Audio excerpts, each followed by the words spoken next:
Cool. Sorry about that. Yeah. That's okay. Okay, first question is, why did the author choose to incorporate Hawaiian legend into this story?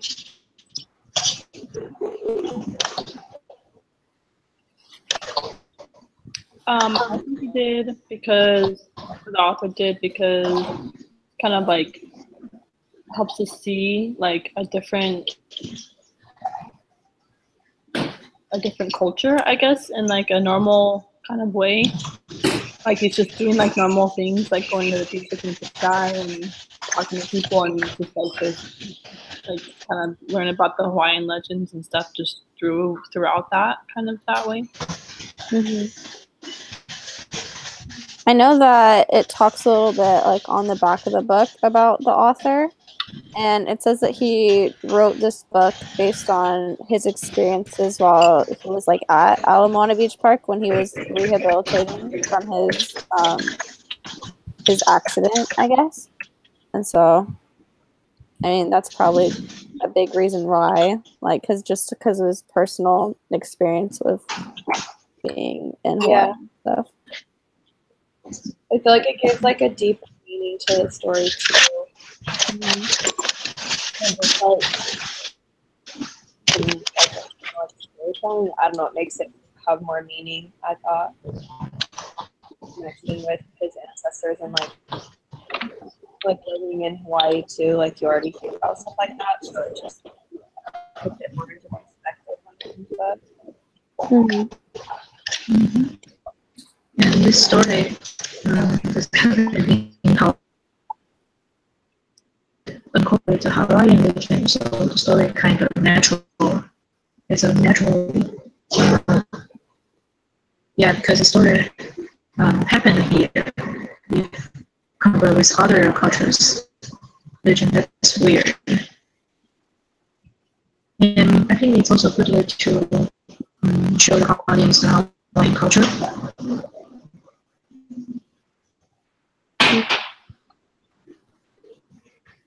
I couldn't really hear very good. It's like really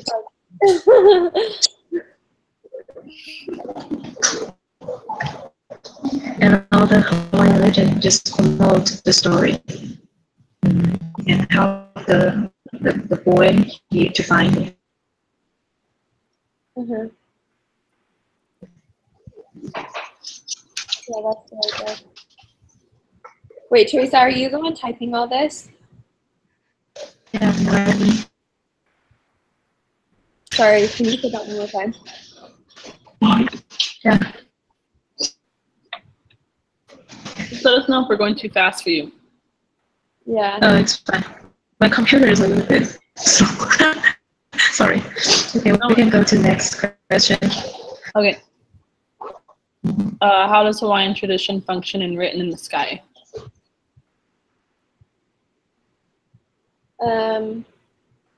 I feel like there's like a big focus on family and like ancestors, and he's just like very connected to his grandma, and then he was like named after his great grandmother or something like that. Like just be a family, and I feel like that's like a important tradition.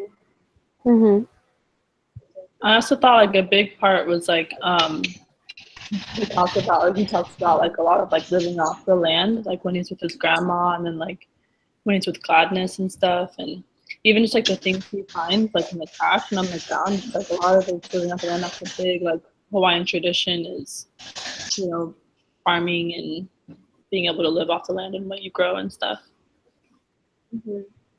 Yeah, that's a good point. I hadn't thought about that because like Hawaiian tradition is like about like Kuleana and stewardship of the land, and he's always like even the food he gets, however he gets it, he like shares with other people too at the beach park and stuff.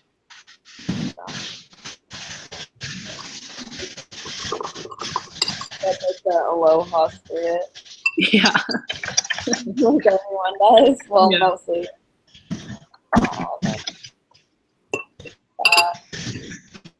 Another thing I noticed, like the manager, like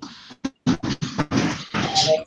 There's like lots of people who are like really kind to him. And it was like a lot of like different culture people. Like it wasn't just like all like Hawaiians or like didn't like degrade anyone in particular. Like it was like the lady on like the phone that he'd call like to his old house or whatever. Like she was from Georgia, you know, from the mainland, and he was so nice to him. And then you had like Filipino people, and you had Godness, and then like the manager from McDonald's and stuff, and all that stuff. So I thought that was cool. Yeah. I feel like too, like with the gang and stuff, that totally reminded me of like the Laie boys. Like stuff like that. Like that's something that I feel like, I don't know, isn't very made up. Like it's something that actually is happening. You know? Yeah.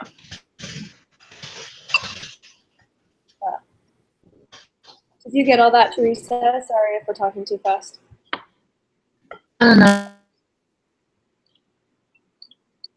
The problem is not very good, so I can't hear clear. So you guys said talk about the man from the mainland, right? The what? Sorry, too. The man who were from the mainland and the McDonald cashier.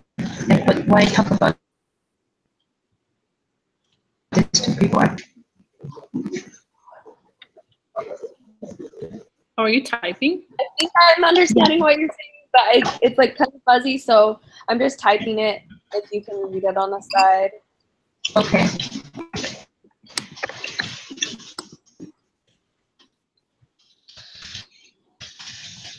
How'd you do that? It's on the right side.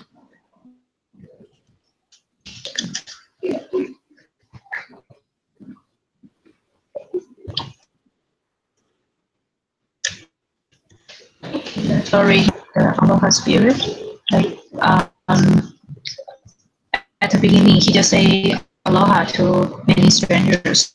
But most of the people, like even the people, they just didn't reply him or just avoid him. But he still keep trying to say aloha to others, and he explained the meaning of aloha to the Japanese couple. And I also think he used his own behavior to represent how he loves others and the environment.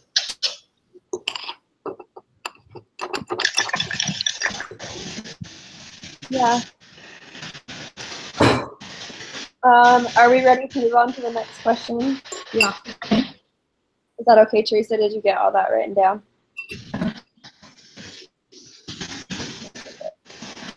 The next question is, what do you think are the audience and purpose of Written in the Sky? Part of me felt like it was kind of for people who don't really know a lot about Hawaii or like the hardships that there are here. Because I feel like since most of us go to school here and like we can kind of not relate, but we understand like the pigeon and we like we see homeless people and stuff, so we kind of get it. But like other people, like when they think of Hawaii, they don't think of the bad things in it too. So it's like kind of like, I don't know. It's true. Yeah, I never thought about that way, but that's like totally true. I feel like tons of people just think of Hawaii as like this perfect like paradise, and like it's wrong, and all that stuff does exist. So like, really true. I also think for like young people too, like teenagers and stuff, it's a book that's like probably appealing to them because it's like kind of a quick read, and it also like has a lot of things that they can maybe relate to with like figuring out who you are and like what your purpose is and like making friends and things like that.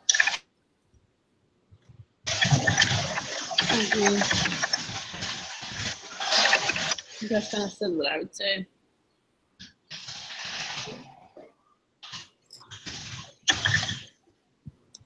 Yeah, because I think a big thing with it was finding out who you were. Because the whole time he's like, people are asking his name, and he's like embarrassed to tell them. Then he finally finds out what it means, and he's like all like, you know, not self-conscious about it anymore. About his name and everything.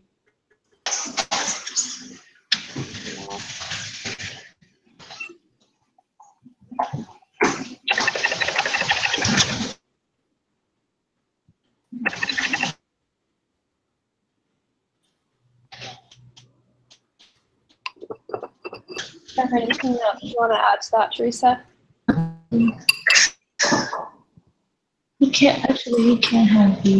can be really wide range of audience, like people who just confused about their identity, and the people who want to know more about Hawaii.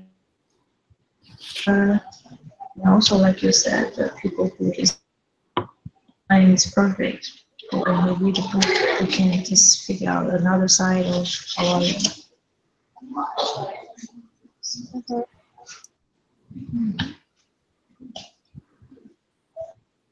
Can we move on to the next one? Yeah. Okay. So it says, what societal attitudes, values, or ideals are conveyed and challenged in this book? I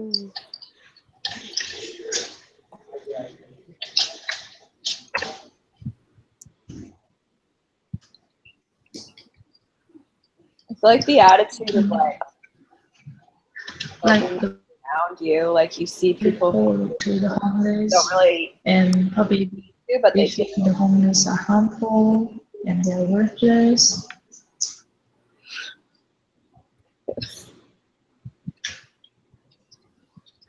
Can you say that one more time?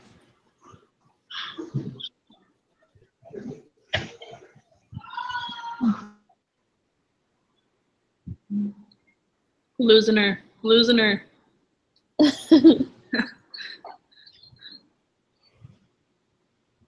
Or Alexa, just keep saying what you're saying. Okay. I just said that, like, what was I saying? Oh, there's like the societal like attitude that, I mean, like, people don't necessarily have to help those who might have less than them, like, but lots of people do, and people, like, different people's attitudes towards the boy, like the ones who do want to help him and like be his friend, and those who like that they're better than and be like deserving of their help. Like, that's the attitude that is reflected in the book. I also feel like it was very like he was very positive about everything that like was going on with him. Like there are times when he's like, man, I could be like so mad and be in such an angry mood, but then like, but there's so many things like I can be grateful for right now, you know. And it's like, and he's literally like homeless, living in like a park, you know, and it's like still like saying like thanks to God for everything that he has, and you know. So I thought that was like really cool to see that in the book, because it's like we can be so like down on ourselves and upset at all those things, and yet we still have like such a good life. We don't really have anything to be upset about. Yeah, that's good. Like a positive attitude. I kind of think that one, I guess, value that's kind of challenged in this book is about like family, because he talks about how like his only real family is his grandma who died, but then like in the end we kind of find out that he has like a whole other family that's willing to take him in, but he just doesn't. And I feel like that's usually not the type of thing that like is in a book. Like he's just like, oh, he found his family and happily ever after, but it's like he found his family, but that didn't solve anything. Yeah. So he like goes on his own. Yeah. I thought that's interesting. Yeah, that's true.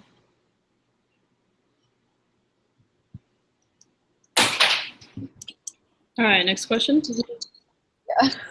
Not that Teresa? She's still there. So she left.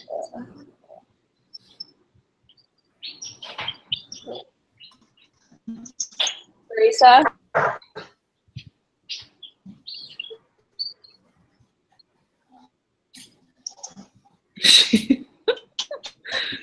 Okay. Me? Oh. This is a nightmare. Yeah, this sucks.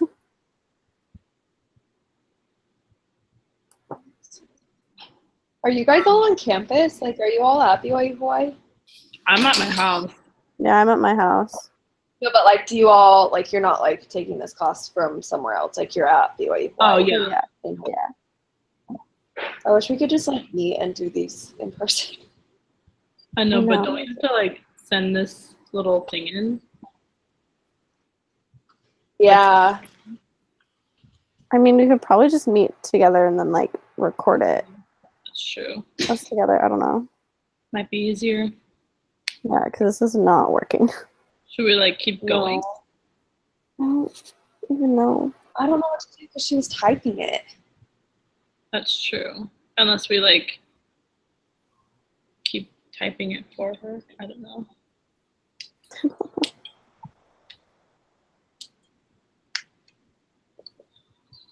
I'll We'll just see. start a Word document of the stuff we're saying and we can just keep going because Okay. How long have we been talking for? Does anybody know? Like 20 minutes. Not Oh. even. Not even 20? Yeah, like 15. 15, 20. and half of that's probably been trying to figure out if people can hear us. Yeah. Okay. I'll just keep typing what we say. We can keep going. Do you have the question, Sydney? Yeah. So the next one is, in what way does the author make Hawaiian tradition relevant for contemporary readers?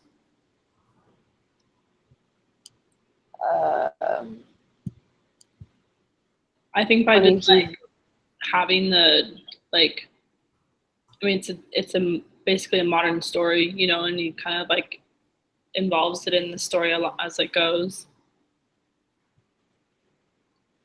So I'd say that Yeah. kind of a way that Mm-hmm.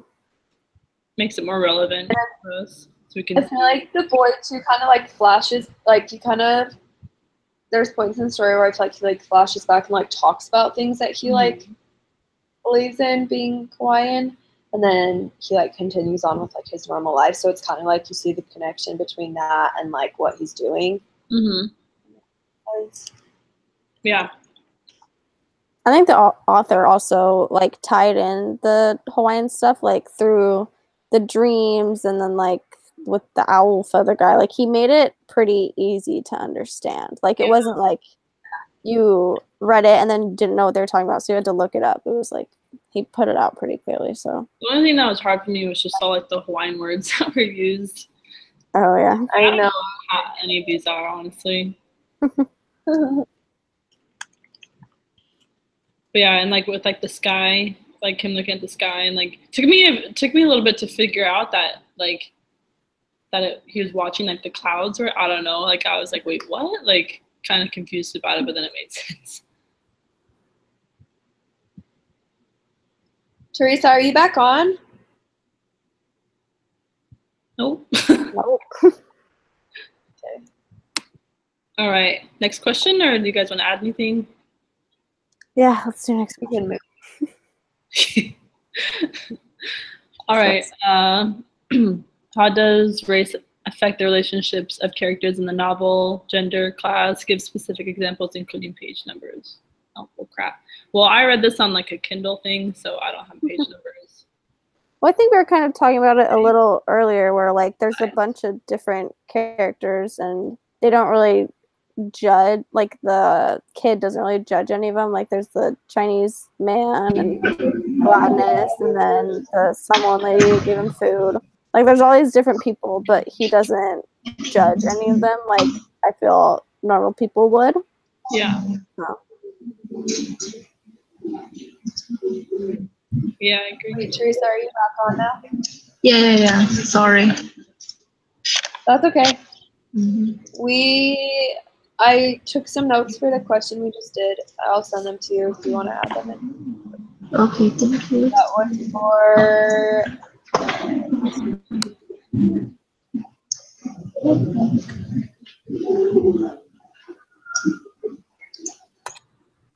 Did you get that?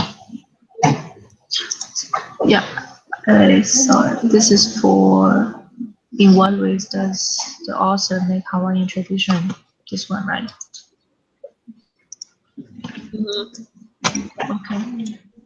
So we are talking about which one? So we're talking we're about talking the next one. The question I just sent. In what ways did Hawaiian the author make Hawaiian relevant? Okay. And then the things that I sent about that are what we just said about it.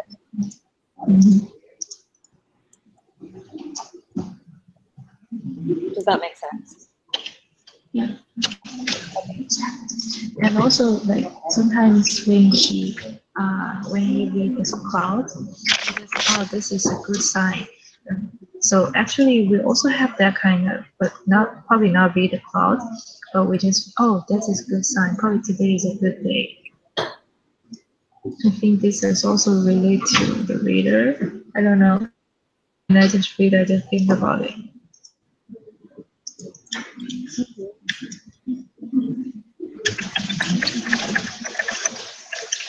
Did you get Jessica's little thing about the next question?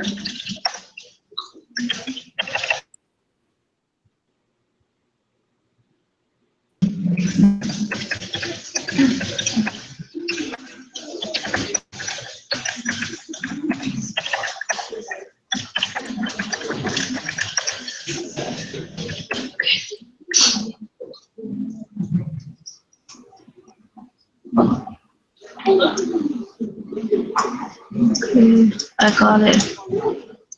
Yeah. You got it? Yeah, we can move on next one. Okay. Cool. So they just barely started doing how does race affect the relationships of characters in the novel, gender, class,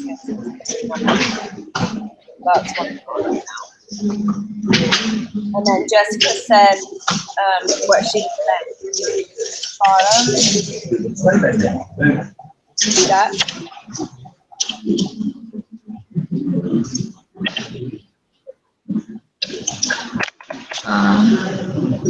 I think I have the example already made it. Like for the, I guess from at the beginning, he just talked with the Japanese elder couple, and they tried to figure out what's the meaning of aloha, and their English had strong accent. So it's a part of to show different race how they interact to each other, and also they have strong, they have desire to know about Hawaiian culture. And for the gender, I think is at the page 15. So the boy just the game they just talk with the boy, say like, where are you going? I don't know how to say that word. So what your mom wanted a girl, is that why you dress like a sissy? So I think he just called him make fun of his appearance. I don't know. Just feel like that. Yeah. And it's in the story of McDonald. The cashier just treat him not well because he's homeless and he has not enough money to buy the Big Mac. But the manager, she was really nice and kind, and yeah, they kind of different classes, but they have different attitude to treat this boy.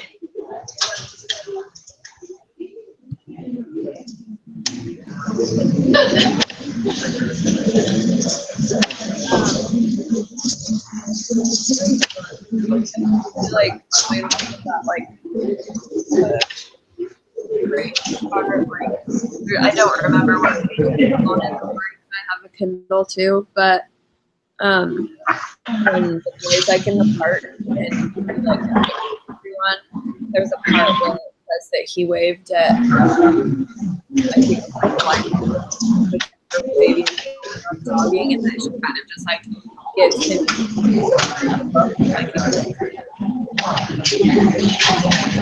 so that's just an example too of like when because they're raised social class.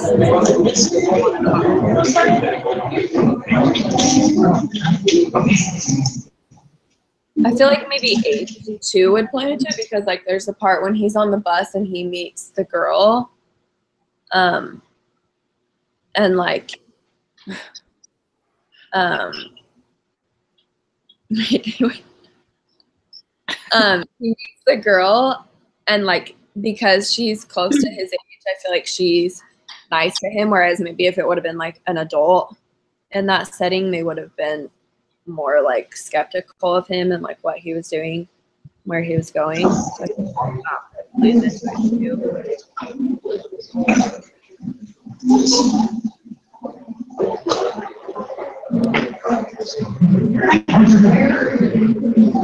Did you get all that, Teresa?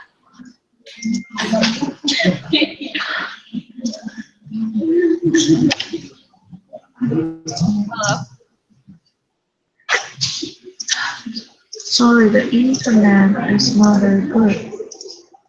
I can't hear. I just heard that he met the girl and others like I can't hear. Okay, I'll type it. Sorry.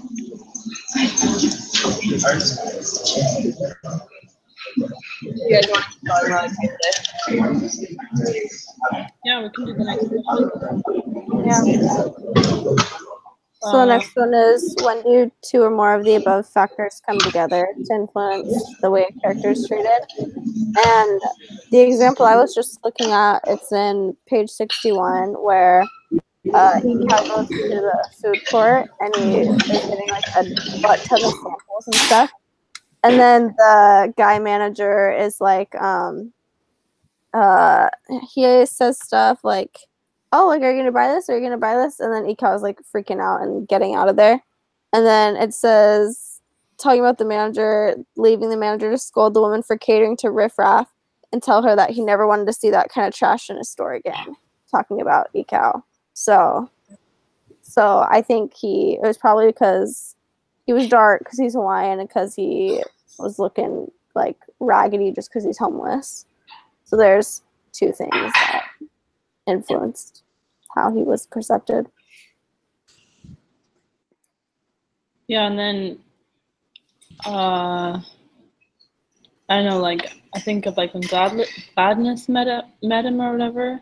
Like she already like when he was going through like the whole neighborhood and just picking up trash, like people were like all like, oh yeah, thanks for doing that, like driving by and like honking at him. He thought they were like giving him crap, you know, for when they were honking at him and stuff, but they're actually being like, good job, like thanks for doing that and all that stuff. And so I thought that was kind of like a cool way that people saw him, and you know, like maybe he did look like he was homeless and stuff, but like was doing something good that they like respected him for that.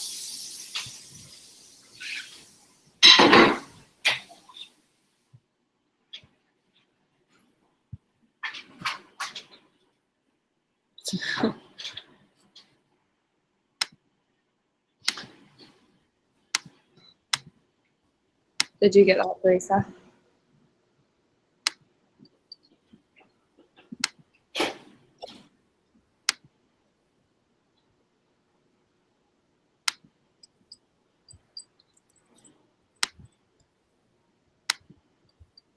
What is going on? She's muted. I'll get the first and second one. First question and second one. Did you get What? that?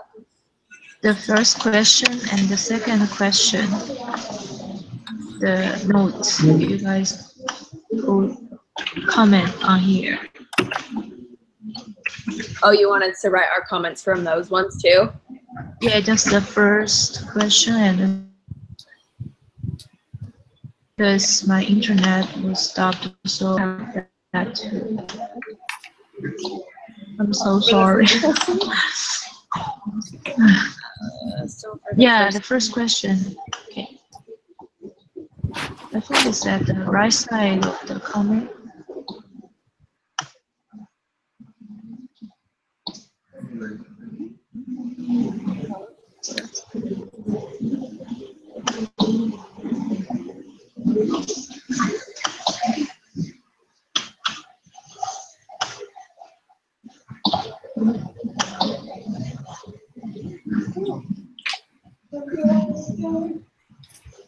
I don't even remember what we said. Do you guys remember?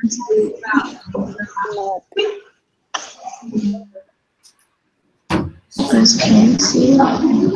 It's fine. I wrote some part, but because I saw you guys comment outside, and you can copy it.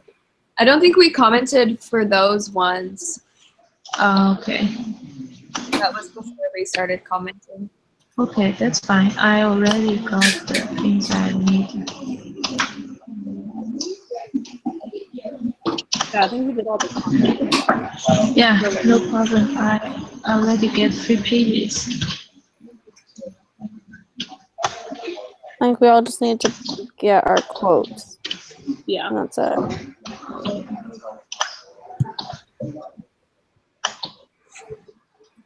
Is that everything? Just the quotes? Yeah. Yeah. Quote. Should we just send those on Canvas like we usually do? Yeah, I think that's a good idea. Yeah. Just have them right there. Probably that is better. Okay. Cool. Cool. All right. Peace Thank out. Bye. you. Bye. Bye.